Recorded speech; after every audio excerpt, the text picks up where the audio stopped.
From a grimy motel room window, this woman watches a lonely tech millionaire through a high-powered telescope. She isn't some obsessed fan. She's a predator, learning her prey's every move, his schedule, his habits, and his crippling loneliness. And her plan to dismantle his entire life and steal his fortune is about to begin. And her target? Meet Chris Decker. This guy is the classic tech bro cliché. He developed some revolutionary security software, sold his company for a king's ransom, and is now retired before the age of 40. He lives in a stunning, minimalist smart mansion perched on a remote mountainside. His workaholism led to a recent messy divorce, and now his ex-wife Jamie and their daughter Willow are gone. His fatal vulnerability is on full display one night at a bar, where he casually brags about his wealth to a woman he's trying to impress. It's a dumb, ego-driven mistake. He has no idea that his future predator is listening from the shadows, confirming that he is the perfect mark. Fast forward a few days, Chris is in the most mundane of places, a supermarket, picking out his favorite ice cream, and that's when he runs into her.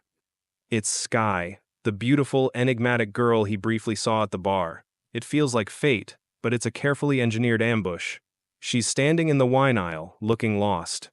Chris, seeing his chance, swoops in with all the smoothness of a tech millionaire, recommending his favorite wine. He's expecting sparks to fly, but Skye is polite, distant even.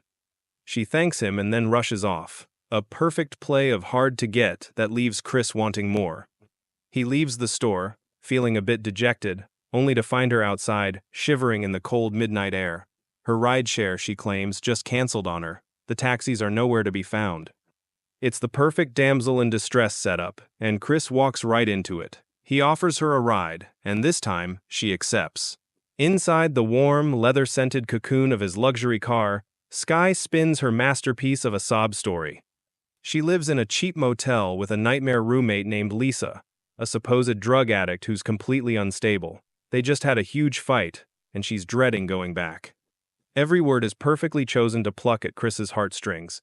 As they pull up to the rundown motel, they can literally hear screaming from one of the rooms. It's the perfect confirmation of her story. Skye hesitates, her face a mask of anxiety. This is the moment Chris has been waiting for. He suggests she come back to his place for a drink, just until her roommate passes out. But then, she does something brilliant. She says, no. This single act cements her in Chris's mind as a good, virtuous girl who isn't impressed by his wealth. He starts to drive away, but seeing her standing there, looking so helpless, his savior complex goes into overdrive. He reverses the car and makes one last, sincere plea. She finally relents. She gets in the car, on her way to the fortress she's been studying for months. The second she steps into his mansion, her performance continues. She gasps with just the right amount of awe, making him feel proud of his cold, empty palace. They pour some wine, and the sob stories continue. He confesses how his ambition cost him his family. She complains about her boring life, working as a bartender to make ends meet after leaving a supposed modeling career. Chris is completely sold. With the alcohol flowing, the atmosphere gets heavy with romance. The next morning, Chris wakes up alone. Skye is gone. No note, no phone number, nothing.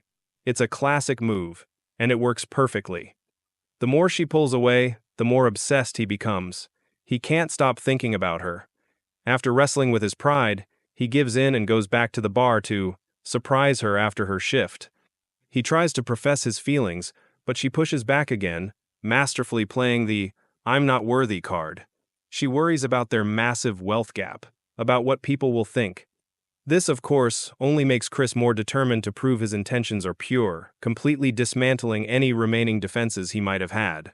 As they walk to his car, they accidentally stumble upon a man trying to break into it. Chris tells the guy to get lost, but the thief starts taunting Skye. Skye, pretending to be enraged, smashes a bottle over the guy's head, escalating the situation from a simple confrontation to an all-out brawl.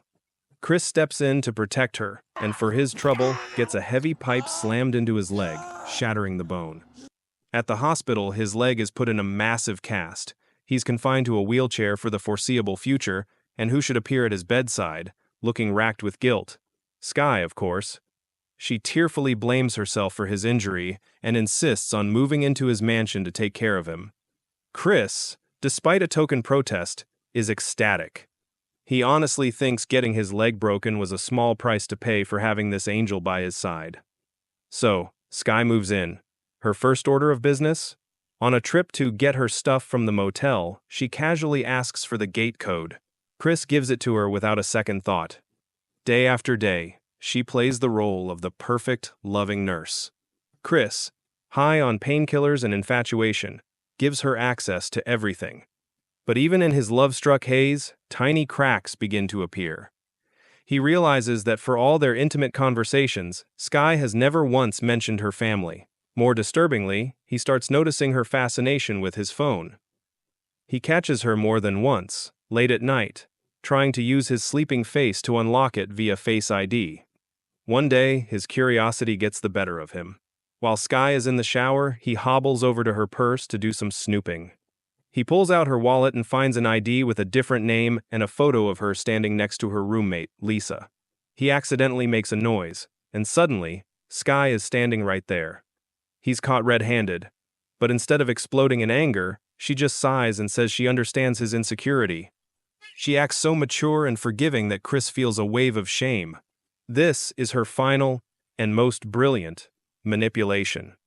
The next morning, the world shatters. Chris wakes up and his phone is missing from the nightstand. He calls out for Skye, but the house is silent.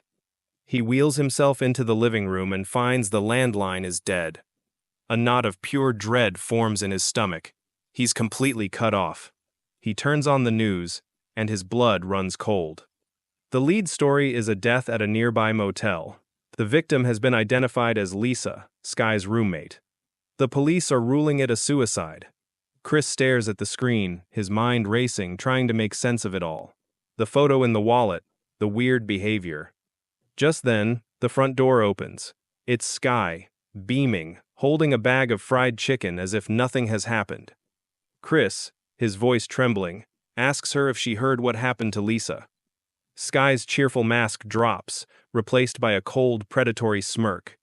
"You should call the police," Chris stammers.